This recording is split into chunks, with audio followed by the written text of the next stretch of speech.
Hi, welcome to Sunil Maths tutorial online classes. This is a question from 2013 part June 2013 part C question which carries 4.75 marks and no negative marking. There may be more than one correct option.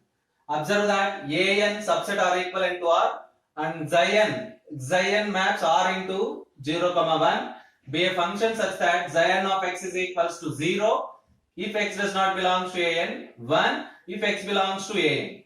Let g of x is equals to limit n tends to infinity supremum, h of x is equals to limit n tends to infinity infimum of Xn of x. Then which of the following options are correct? You observe that Xn of x is given by Xn of x is equals to 0 if x does not belongs to an, 1 if x belongs to an. This is the clue for us. And g of x is equals to limit n tends to infinity supremum, h of x is equals to limit n tends to infinity infimum of Xn of x. Now verify one by one options. Let us see the fourth option first. If g of x and h of x is equals to 0, g of x is equals to 0 means supremum of Xn of x is equals to 0. H of x is equals to 0 means infimum of Xn of x is equals to 0. What it means? The function Xn of x is equals to 0. The function Xn of x is equals to 0 whenever x does not belong to an. What it means? X does not belongs to an. X does not belongs to an. Fourth option is correct one. You observe that these are very simple. G of x is equals to h of x is equals to 0. What is z? Supremum. What is h? Infimum. Supremum 0 and infimum 0. It means Xn of x is equals to 0. Observe the definition. Xn of x is equals to 0 only if x belongs to an. Clearly, there exists a integer m such that for all n greater than or equals to m, that x does not belongs to an. Then only this term becomes 0. So option number 4 is correct. Option number 4 is correct. Now you check option 1 and 2. In option number 1 2 there is only one correct option. Let us verify them. Take g of x is equals to h of x is equals to 1. What it means? Supremum of Xn of x is equals to 1 and infimum of Xn of x also equivalent to 1 as n tends to infinity. As n tends to infinity. Xn of x is equals to 1. Whenever this happens, only if this condition happens only if x belongs to an. X belongs to an. Clear? Therefore, option 1 is correct. If option 1 is correct, then automatically option 2, you verify that option 2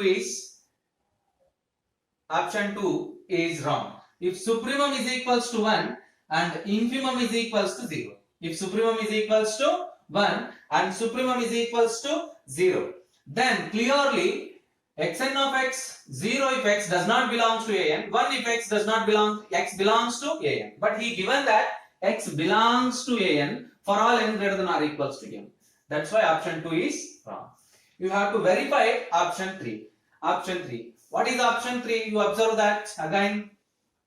In option 3 we have g of x is equals to 1. G of x is equals to 1. G of x is equals to 1 and h of x is equals to 0. It means there exist two subsequences.